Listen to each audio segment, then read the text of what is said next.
the amazing TV show for LGBT community from all around the world.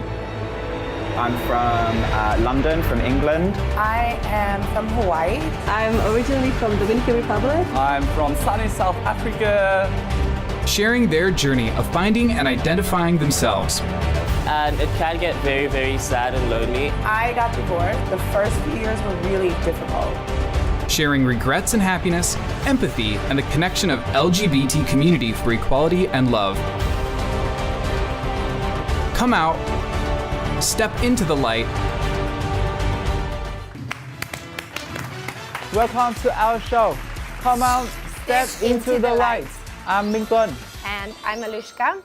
So, welcome our guest today. Hello. Hi. Thank you for having me. Oh, it's nice to have you here. Absolutely. So my name is AJ Miller. I'm from the USA, from New Jersey, and I've been in Vietnam for about a year and 4 months. I'm a fitness trainer in Thao Dien, so I work with girls with guns, which is not guns, boom, boom, boom.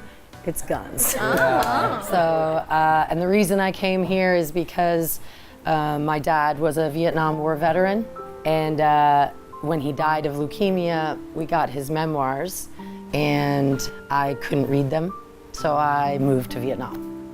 And so I do some live readings of his memoirs so that his friends and family, my friends and family can learn a little about this place. Oh, that's lovely. How is your life in Saigon, Ho Chi Minh City?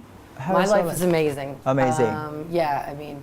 I got a decent paying job. Moving to Vietnam is like create you into a different person. A little bit. Not a different person, but a different version of yourself. I started stand-up comedy recently. Voila. I have an art studio that I'm working with, or it's my art studio. I'm not working with anybody, but just exploring the things I want to explore. So I run like a group boot camp for women. Women with guns. What? Girls with guns. Girls with guns. Yes, girls with guns. Do you consider There me you having go. guns? Nice. I see that. No makeup there. Let me see your guns. But it looks like you came to the gun show up here and the come out show. That's awesome. Before you moved to Vietnam, you said it was a memoir that made you move here. Was it difficult to make the decision to move to Vietnam, or were you like, hell yes, let me move right now? It wasn't a hell yes either. I needed to leave the country. I had just spent 3 years taking care of my family through leukemia, my father's leukemia, and then he died.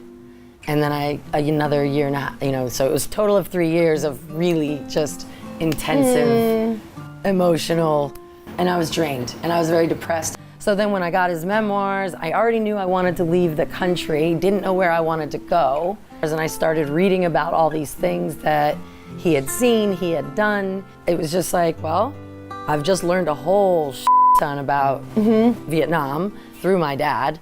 And so literally when I landed on the plane, I still thought it was a war zone because that's all he could remember. And so my father had asked me, would you come back to Vietnam with me when I get better? Well, he didn't get better. So I came anyway. The second I landed, I went from being sad and depressed to, okay, this is amazing. I have no idea what this is. I came into Hanoi, and then I just started, volunteer teaching, which did not work for me. I didn't enjoy that. Very busy. Oy. And be a happy teacher and be nice to all the students. Hey, please do your homework. I asked you many times to do this. Listen to the teacher. Please don't talk when the teacher is talking. It was far more simple. I don't really like kids that much. So I asked to teach older kids, and I was teaching toddlers, and I was like, I'm out. So I bought a motorcycle and I headed south. Can you tell us more about the way that you follow your dad's story in Vietnam? He was stationed in Pleiku. Pleiku. So I've been to Pleiku twice. I brought some of his ashes with me, and I meant to spread his ashes in Pleiku, but I wasn't ready to let go of his ashes. So I've also read his stories out loud online so that people can interact with. It's been amazing. When I was up north, I'm going to try not to cry when I tell this story. I was at a coffee shop and I was wearing my father's dog tag, but I was in the north. You know, the north is different than the south as far as the emotional connection with Americans. And I was in this coffee shop and there was this old man in there, probably 70 something, around the age of my father. And he looks at the dog tag and he's like, you know, where's your dad? And I was like, he died of leukemia. And this is all through Google Translate, right? So it's like, in the simplest format I can possibly, I was like, so my dad fought here. He was a helicopter pilot stationed in Playcoop. And he was like, I fought in the war. And I was like, I said, well, he died and he asked me to come here. And the way this man looked into my eyes, like through me to my dad and just reached out his hand and shook my hand. It was amazing. He said, you're a good daughter. It's so nice to feel the emotion that comes through you because it's really real. It's real. It's so real. And like it's strong, so strong. Very That's why strong I'm here. woman. I don't get it, but I don't question. It was a great decision. I love being here. I'm a fitness instructor, but fitness is like the gateway drug to healing, to wellness, to Mental health. mental health and PTSD. So after the Hanoi trip, you came back down south, right? And how was your journey down south? Terrifying. I literally bought a piece of shit motorcycle for $150. The thing was falling apart and the brakes weren't working. I was very surprised I was alive at the end of the day. So yeah, I was scared, but it's not like you have a mantra of fear. You have a mantra of, I got this. So, get back to your childhood. Did you see yourself that different from the other girls? Did I see myself as different from the other girls? So my parents were very good at not being like male, female. There just wasn't a big conversation in my head. I mean, yeah, I was like, I'm on the girls' cross-country team, but I was slow. I just did things differently. I couldn't communicate well with young people. I was a little bit more about hanging out with adults or older people. I was the weird one in class, you know, the one last picked for the team. I was actually that kid. It's like I just knew that a lot of shit was like the things that little kids say to each other. You know, like I have a gap between my teeth. And in America, you're supposed to get braces. Now I did get braces, but up until that point, which didn't work, by the way.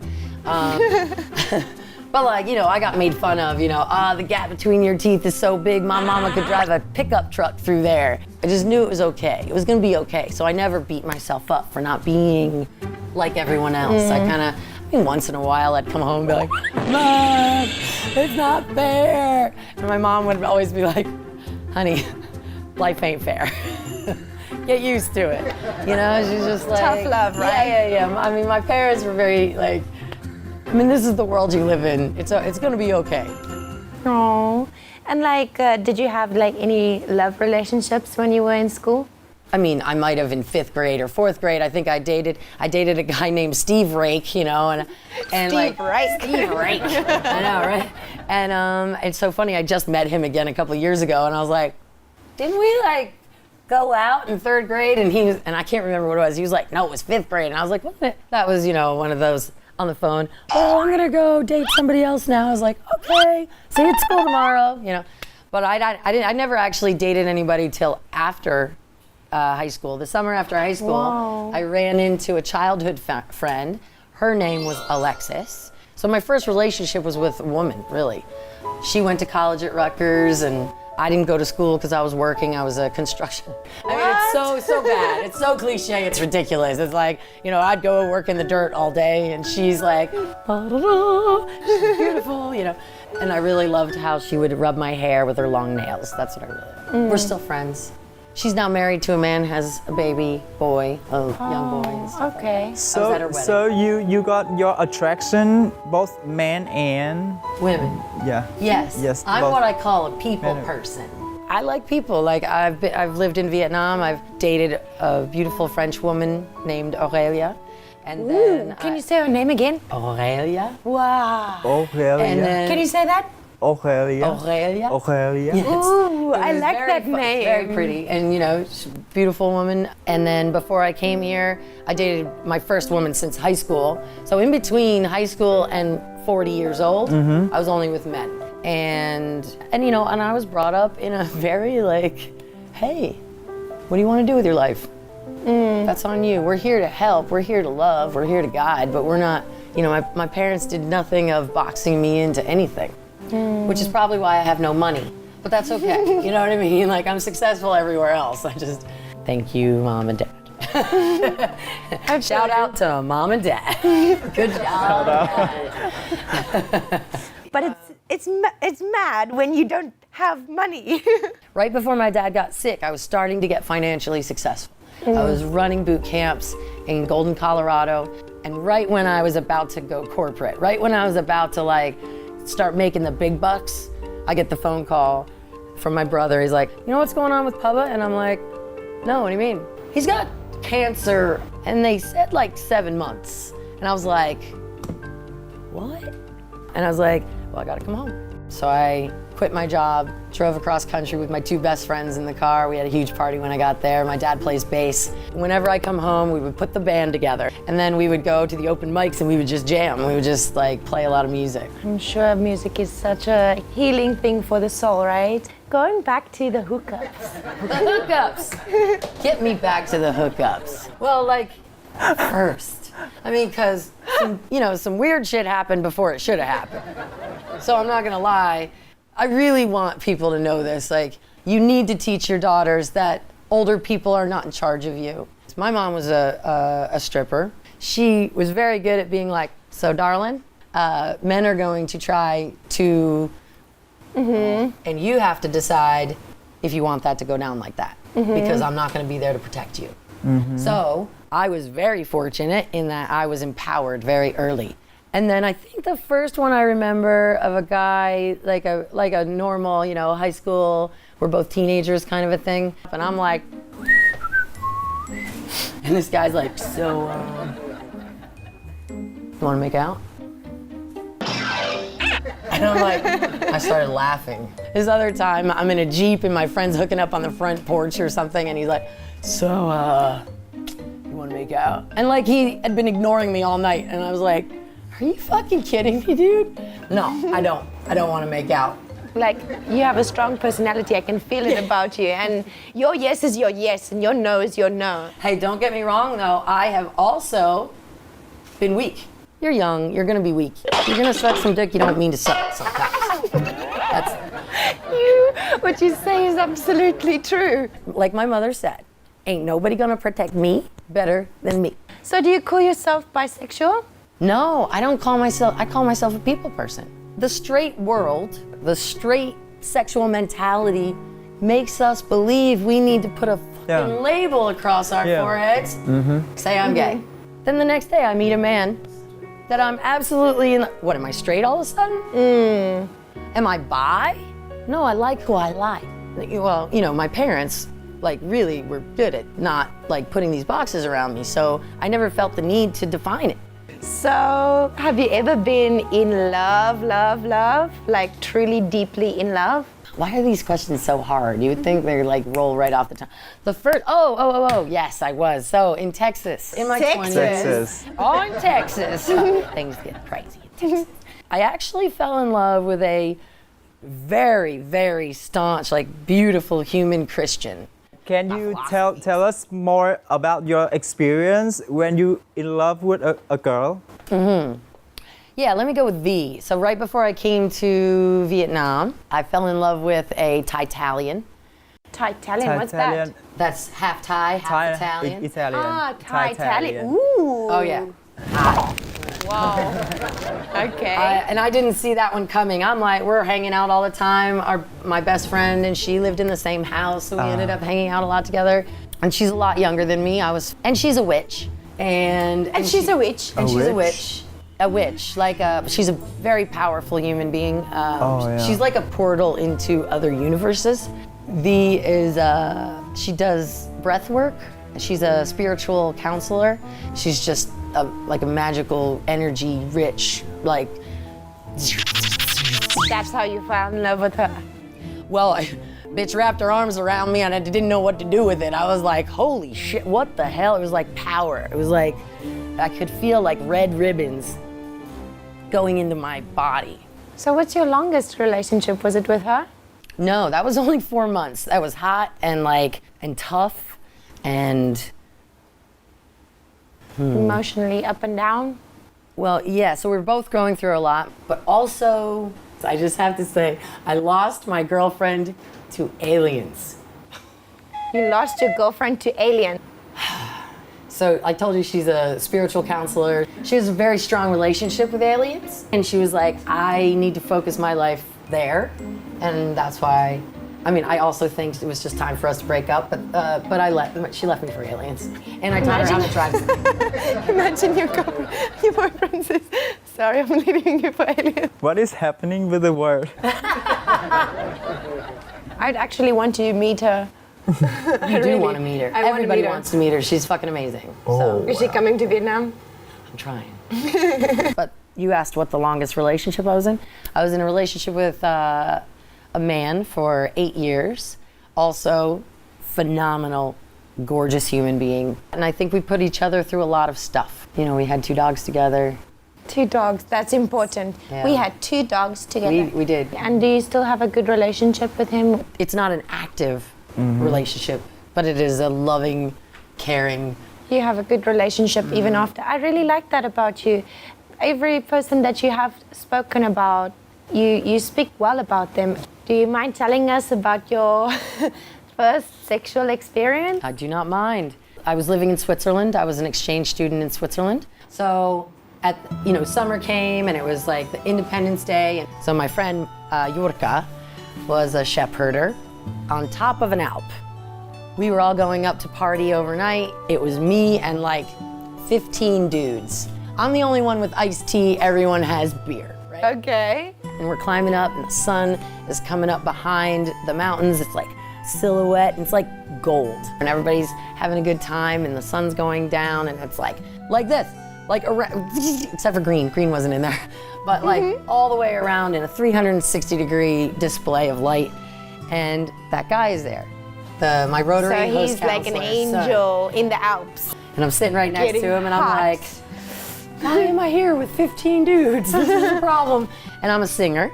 So my other friends came out of the front of the kitchen. They're like, AJ, come inside, you gotta come in here and sing for us. So I go in and I sing Bobby McGee. Do you know that song? Oh, I love that song. Can you Please sing it? sing Bobby Do you McGee. mind if I have a sip of water here? I really And my love this voice song. is rough as hell right now. So, busted flat in Baton Rouge, waiting for a train with a feeling near as faded as my jeans. Freedom's just another word for nothing left to lose. And nothing, honey, if it ain't free, yeah. Feeling good was good enough for me. Good enough for me and my Bobby McGee. You want me to sing the whole thing or you want okay? That is exactly how Janis Joplin sings it. And it's so amazing. Thank you very much. I appreciate it. And all of my friends were like, and when I left, I was like, I'll be right back. So I go in to the main dining hall. So I walk in, I open the door, I walk through, and a blanket just drops down over my head. And I get packed by the side, I get dragged in. We didn't come out for 4 hours, and I think I lost my virginity about 5 times. So anyway, that was great. And then Like after the Alps, there was no continuous relationship? No, that was it. And I truly believe when you have an amazing first experience, sexual experience, it pushes your life up. So I feel like moving from that moment changes your sexual energy for the rest of your life. How about your first time? When I was 19 with my first love. And was it a good experience? No, because it was so new to me and I don't know what to do. Right. Yeah. So, and it wasn't like Scary?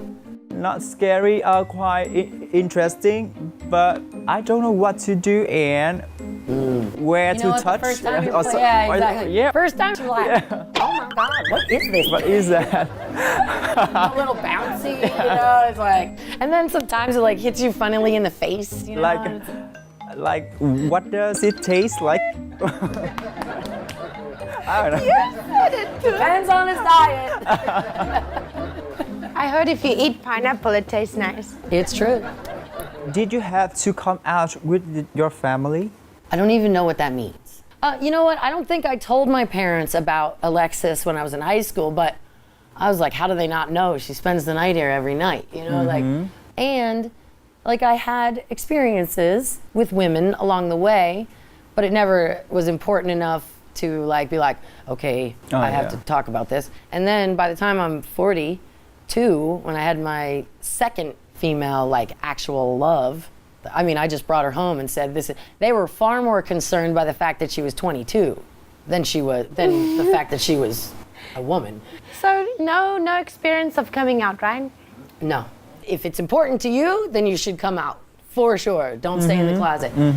So anyway, let's talk about your career in Vietnam. Like you said that you were doing healing work. Fitness/healing work. Yes, that is exactly true. Right? Thank you. How long do you think it's gonna be in Vietnam? It's a good question. My mom asked me this question quite a bit. I have this feeling of 3 years, but if at 3 years I'm not really moving forward and becoming financially viable, then I'll take a look. I think 3 years is a good time. It's a good time to see if you're growing somewhere. And I am a strong believer that we need to adjust and change all the time to find our happiness. We cannot stay somewhere for a too long time. Anything else within the 3 years in Vietnam?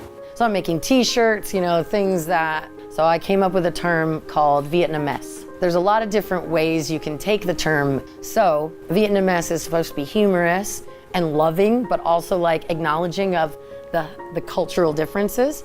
And then it's also a PTSD awareness thing for the American war veterans in the US from going to war here. I think that's amazing that you're doing that.